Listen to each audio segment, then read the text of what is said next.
प्यारे बच्चों, आपका फिर स्वागत है री क्लासेस फिरोजाबाद में। हमारा चैप्टर चल रहा था D and F block element. उसमें टॉपिक चल रहा था K2Cr2O7 यानी कि पोटेशियम डाइक्रोमेट। अब उससे रिलेटेड हमारे कुछ क्वेश्चन और देखें इस वीडियो में। क्वेश्चन है why K2Cr2O7 is better over Na2Cr2O7 in volumetric analysis. Why K2Cr2O7 is better over Na2Cr2O7 in volumetric analysis. इसकी हिंदी हुई कि जब हम वॉल्यूमेट्रिक एनालिसिस या टाइट्रेशन करते हैं तो K2Cr2O7 बढ़िया है Na2Cr2O7 की तुलना में। यानी कौन ज्यादा अच्छा है? K2Cr2O7। किससे? Na2Cr2O7 से। कहां पर? वॉल्यूमेट्रिक एनालिसिस में, जिसका दूसरा नाम टाइट्रेशन है। बेटा टाइट्रेशन क्या होता है? टाइट्रेशन का मतलब होता है किसी अननोन एसिड की स्ट्रेंथ किसी नॉन बेस से निकालना। यानी किसी अननोन एसिड की स्ट्रेंथ या नॉर्मेलिटी मोलैरिटी है। कोई एसिड है उसकी नॉर्मेलिटी मोलैरिटी नहीं मालूम है और एक बेस है उसकी नॉर्मेलिटी मोलैरिटी मालूम है। तो नॉन बेस की नॉर्मेलिटी मोलैरिटी से अननोन एसिड की नॉर्मेलिटी मोलैरिटी निकालना, या इसका उल्टा भी कर लो। बेस है उसकी नॉर्मेलिटी मोलैरिटी अननोन है, बेस की अननोन है और एसिड की क्या है? नॉन है। तो किसी नॉन एसिड की नॉर्मेलिटी मोलैरिटी से अननोन मोलैरिटी नॉर्मेलिटी बेस की निकालना। पूरे बात समझ रहे हैं? टाइट्रेशन का मतलब है एसिड या बेस में से एक का अननोन होगा और दूसरा नॉन होगा। अगर एसिड अननोन वाला है तो बेस की आपको नॉर्मेलिटी मोलैरिटी मालूम होगी, या इसका उल्टा होगा, एसिड की नॉर्मेलिटी मोलैरिटी मालूम है तो बेस की आपको नॉर्मेलिटी मोलैरिटी निकालनी होगी। तो टाइट्रेशन या वॉल्यूमेट्रिक एनालिसिस का मतलब है एसिड बेस की रिएक्शन करके एक अननोन की वैल्यू को निकालना दूसरे नॉन की सहायता से। अगर एसिड अननोन में माना जा रहा है तो बेस के सारे डेटा नॉन में होंगे, या इसका उल्टा होगा। तो क्वेश्चन ये है कि अगर K2Cr2O7 और Na2Cr2O7 दोनों मिले तो टाइट्रेशन में आप K2Cr2O7 का यूज करते हैं, Na2Cr2O7 का नहीं करते हैं। क्यों? बेटा इसकी वजह ये होती है कि Na2Cr2O7 डेलिक्विसेंट होता है। क्या होता है? डेलिक्विसेंट। डेलिक्विसेंट की स्पेलिंग देखें, लिखा हुआ है DELIQUESCENT। तो सुने, DELIQUESCENT। जो Na2Cr2O7 होता है वो डेलिक्विसेंट होता है। डेलिक्विसेंट का मतलब है हवा में से मॉइस्चर को एब्जॉर्ब करता है। तो Na2Cr2O7 हवा में से नमी या मॉइस्चर को एब्जॉर्ब कर लेता है।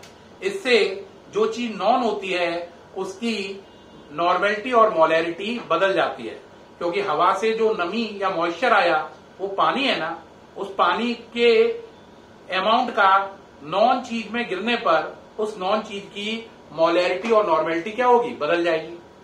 तो Na2Cr2O7 अगर आप यूज करोगे तो डेलिक्विसेंट है, हवा में से नमी को सोखेगा और उस नमी को वो उस मिक्सचर में डाल देगा, जिससे उस नॉन मिक्सचर की नॉर्मेलिटी मोलैरिटी बदल जाएगी। ये काम K2Cr2O7 नहीं करता है।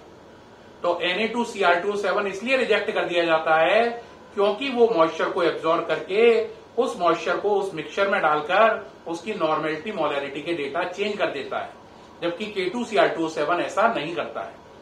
डेटा चेंज हो जाएंगे तो आंसर गलत सलत निकलेंगे, है ना। तो Na2Cr2O7 को पसंद नहीं करते हैं, K2Cr2O7 को पसंद करते हैं, क्योंकि वो मॉइस्चर एब्जॉर्ब नहीं करता और नॉन चीज के मोलैरिटी और नॉर्मेलिटी के डेटा चेंज नहीं करता। लेकिन एग्जाम में इतना बड़ा ना लिखकर एक लाइन में लिखा जाएगा Na2Cr2O7 is deliquescent in nature, so it absorbs moisture from the nature. That's why it is rejected. Hindi में Na2Cr2O7 डेलिक्विसेंट है, हवा में से नमी सोखता है, इसलिए उसे वॉल्यूमेट्रिक एनालिसिस में पसंद नहीं करते, अतः उसके स्थान पर K2Cr2O7 को लेते हैं। अगला क्वेश्चन है K2Cr2O7 के इस्तेमाल बताओ, यूज बताओ, एप्लीकेशन। तो इसके 4 एप्लीकेशन है। पहला, ये बहुत अच्छा ऑक्सीडाइजिंग एजेंट है, ये बात मैंने आपको बताई भी थी। ये फेरस सल्फेट से फेरिक सल्फेट बनाता है, KI से I2 बनाता है, KNO2 से KNO3 बनाता है। याद आ रहा है या नहीं? तो इन सब बातों से साबित होता है ये बहुत अच्छा ऑक्सीडाइजिंग एजेंट है। लेकिन याद रखने की बात है, इसका ऑक्सीडाइजिंग कैरेक्टर एसिडिक मीडियम में ही होता है। तो ये बहुत अच्छा ऑक्सीडाइजिंग एजेंट है एसिडिक मीडियम में। दूसरा है, ये इस्तेमाल होता है क्रोम टेनिंग में इन लेदर इंडस्ट्री। बेटा क्रोम टेनिंग क्या होता है? जो चमड़ा होता है, जानवरों की खाल उतारी, वो चमड़ा है, वो चमड़ा अलग अलग कलर का होगा। जानवरों की जब खाल उतारते हैं तो काफी उस पर बाल लगे होते हैं और वो कलर्ड भी होती है। तो टेनिंग इंडस्ट्री का काम है, जो चमड़ा है, वो जो खाल उतारी गई है जानवरों की, वो चमड़ा अभी बेकार है, उसको सही करना, उसको कॉमर्शियल यूज के लिए कन्वर्ट करना, और उस काम में आपकी K2Cr2O7 मदद करता है ना। तो जो चमड़ा जानवरों के ऊपर से उतारा जाता है, उनकी खाल उतारी जाती है, उससे डायरेक्ट पर्स वगैरह नहीं बनेंगे, पहले उसको सही करना पड़ता है। ये बात क्रोम टेनिंग कहलाती है और इसमें K2Cr2O7 आपकी मदद करता है। तीसरी बात है डाइंग एंड कैलिको प्रिंटिंग। चादर वगैरह पे देखा होगा प्रिंट डले होते हैं, है ना, ऊंट बने होते हैं, हाथी बने होते हैं, तो चादर वगैरह पे प्रिंटिंग आती है। राजस्थानी चादरों पे तो स्पेशली, अगर उदयपुर वगैरह से चादर लें तो स्पेशली उन पर उदयपुर या राजस्थान की छाप होती है और कई प्रिंट डले होते हैं, है ना, घोड़े के, ऊंट के। तो ये कैलिको प्रिंटिंग है। इसमें इस प्रिंटिंग को करने के लिए चादर पर भी K2Cr2O7 का उपयोग किया जाता है।